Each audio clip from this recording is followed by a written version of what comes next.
Hey guys, today I'm going to be taking a look at this 2009 JB Series Kia Rio.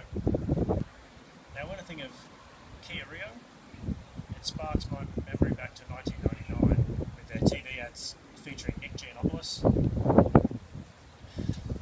That's honestly why I've never been a fan of Kia. It's not a good memory. But anyway, I'm always up for anything. We'll give it a go. Now, it is an 09 model. She's got 170,000 Ks on the clock, so we're going to be looking at it in the context of a second-hand car, most likely a first car. So let's jump in it and see how she goes.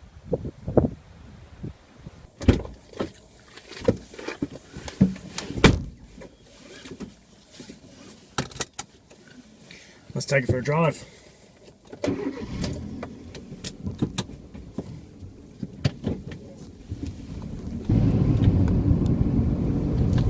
So the first thing that you notice is it's very quiet inside. There's not much road noise, not much engine noise. I've been driving it for a week, haven't heard a rattle in it. There's good visibility, thanks to the fact that there's not stupid accessories like airbags scattered all through the cabin. The pillars aren't massively wide, so you get fairly good field of vision. The transmission's good, the synchros work well. It's got good brakes. It doesn't have disc brakes on the back, which is a bit of a disappointment, but they still work okay.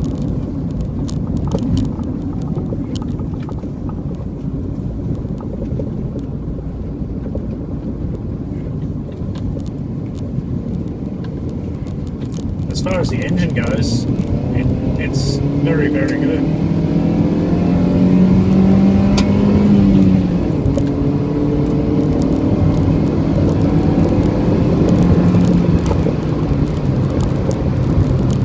It goes very well.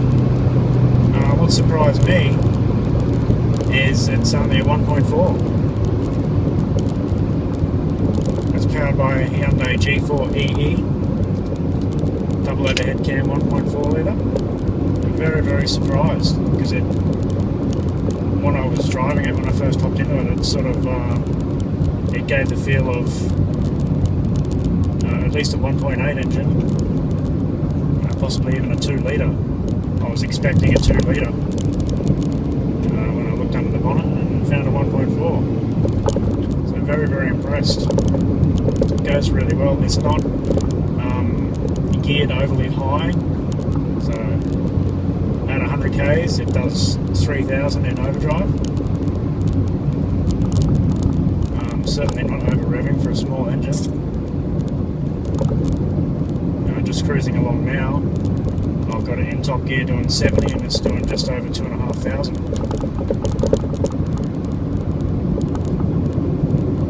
So yeah, as far as drivetrain goes, it's by no means an enthusiast's car, but it's not unpleasant to drive. It's not underpowered. It feels positive on the road, and it certainly goes well enough to get you to the shopping centre and back.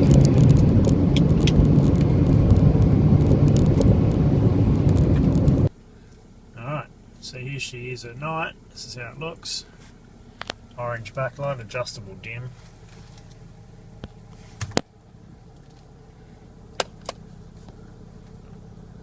So yeah, orange looks alright on your eyes. This is what the headlights look like. Low beam and high beam, they're pretty decent.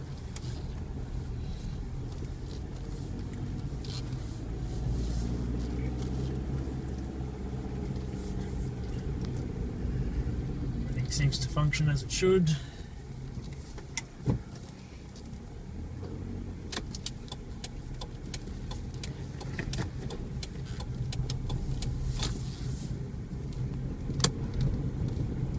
Get a fairly good field of vision.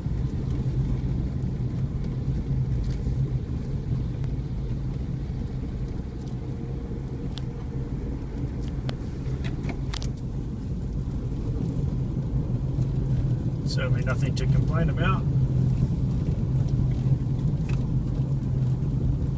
And there is a distinction on the gauges between normal area and red line too, which is good.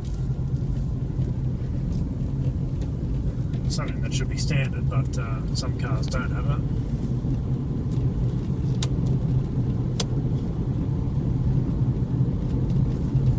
So yeah, that's how she looks at night. So let's have a look under the bonnet. And guess what?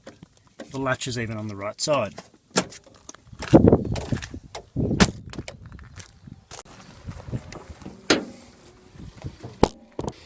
So there she is, the Hyundai powered G4EE 1.4. Set out fairly basic, you can see everything. I'm impressed with the layout of the engine bay. I'll just show you a few reasons why.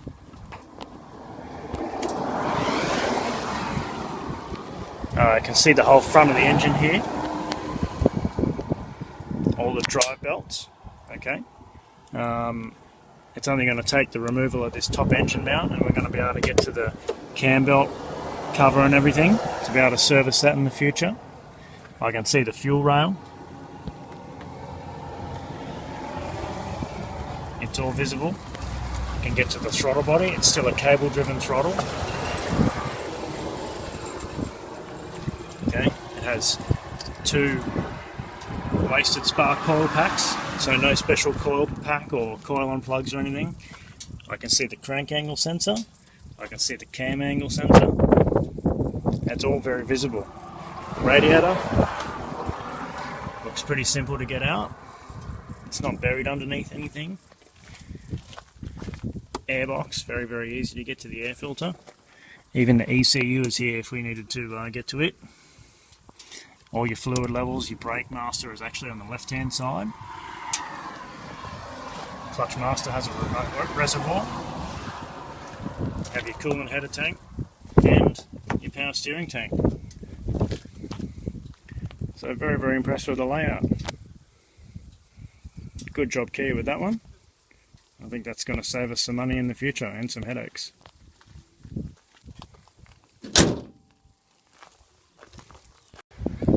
So let's take a look at the build quality of the car. It's finished off quite well actually. All the body joins fit nice. You even get a rubber trim around the windscreen, which is skimped on these days a lot with new cars. The finish around all the doors and the panels is very good. It's very clean. The hinges are bolted on, which means they're adjustable, so you're not going to have troubles in the future when the hinges sag, like some of the other makes that are just welded on and you can't adjust.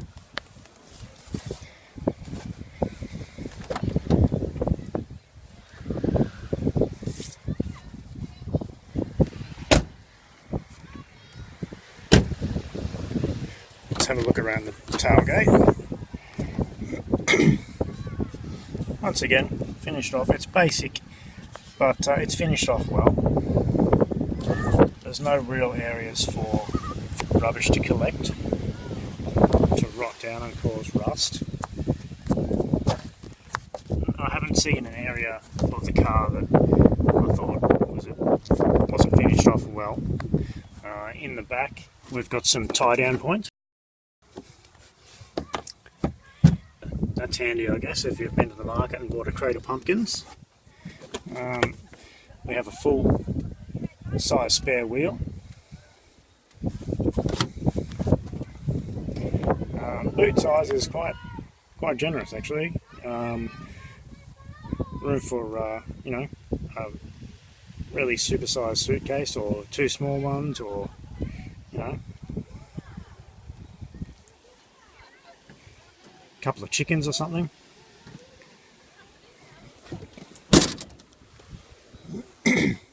Lights, so they're a clear light assembly, coloured inside. It's obviously a little bit prone to scratching. They may need polishing in the future or something. nothing too major there. Front headlights, polycarbonate lenses, so they're going to be, you know, maybe a little prone to sun crazing, and obviously going to need to keep those polished to keep a good shine on so they don't yellow off.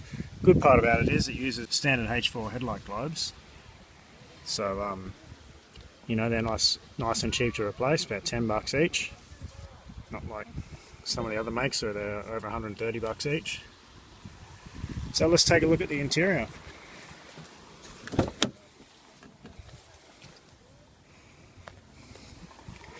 Interior is well finished off. You get some fabric inlays in the door trims, nice and soft. You get a bit of an armrest and a handle. You get your power window switches on the front doors. Okay, so in the rear we have manual windows, which I like, because there's really no need to have power windows in the back. The amount of times you're going to have passengers in the back of a small car like this, and especially lazy ones at that, is going to be very limited. So the seats, well, they're well upholstered, they look nice. They're not real comfy seats. I'd say you sit on them, not sit in them. They're certainly not meant for, you know, driving long distances. You're prone to shifting sideways on corners if you like your spirited driving, but they certainly get the job done. Control wise, they've kept it fairly basic, which I like. So your indicators are on the correct side, thank goodness. How are your wiper controls? Just standard stock controls, really. You have just your basic dash. You don't have a silly integrated stereo, so you can change it anytime you want. Storage wise, it's quite smart. You get a little storage area down here. You can put your keys, I guess, if you don't need them to drive the car, which mostly you do. And you get a little cigarette lighter outlet with a cover.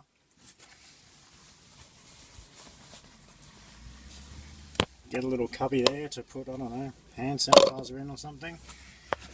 Get your HVAC controls there, just simple. Even give you this special little store loyalty card holder there. You can just slip that in, keep that safe. Glove box, decent sized glove box. Probably the right size for about 3 small Lego sets, I'd say. The dash, it's not a terribly large dash, which I like. Not a lot of wasted space. It's flat up on top. The irony of that, of course, is that the airbag is on top of the dash for the passenger, so you can't put much on the dash while you're driving, because you've got your own little built-in catapult here that's going to throw it at your face. So they could maybe do a little bit better with their dash storage space. Side mirrors are just internally controlled with a knob, which I like also, because there's no need to have electric mirrors, just extra weight and gadgets for nothing, so that's cool.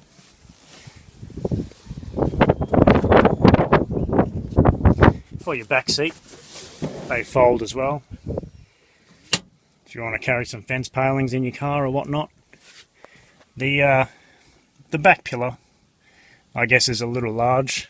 It's about an arm to your elbow long, so it is limited vision out the back of the car, but it does have a nice big window, and the back headrests, if you wanted to keep them in the car, are fairly small. And if you're the kind of person that picks up hitchhikers or has friends, there's enough room in the back for adult legs. There's even a place for their bottle of Gold Flake vodka. Have some map pockets in the back of your seat. If your mother-in-law's a backseat driver, that'll be perfect.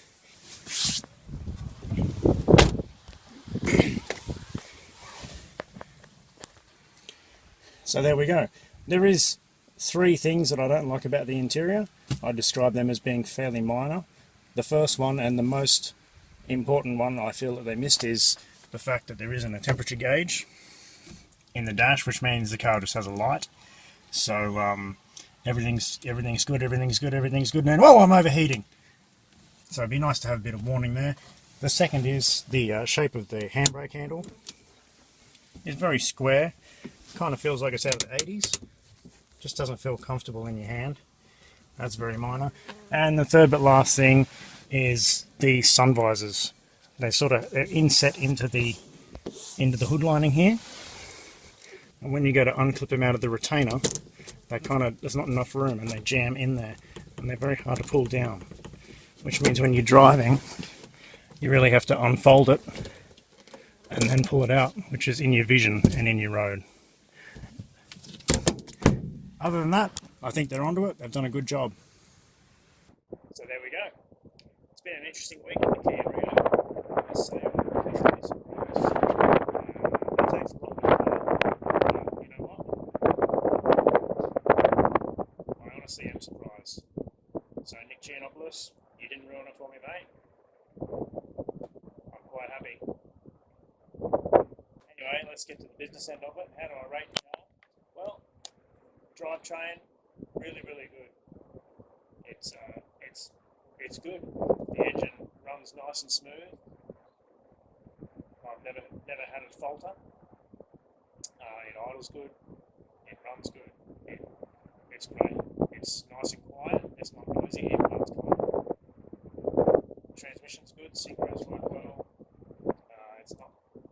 It's not geared too high. It's not geared too low. It's good. Body-wise, it seems to be built quite well. Only has a solid rear axle, doesn't have rear discs, but it is a cheap car. Don't expect the world on a budget. It does, however, have some really good points. It's got a really small turning circle. Power steering is good. The interior is well set out. It doesn't have any stupid bells and whistles that it doesn't need. It just runs a standard 175 70 series tyre, so they're going to be cheap to replace. As far as the first car, ideal. I would recommend it. So how do I score my engine and drivetrain? I'd give it a 4.5 out of 5. Very, very impressed by the 1.4 G4E engine. Interior, I'd also give it a 4.5 out of 5, because although it's not the most comfortable to sit on, it's perfect for when you need to go to the shops and whatnot. Go around town, short trips here and there. It's good. Got a good storage area. That's great. As far as quality, I'd give it probably a 4 out of 5.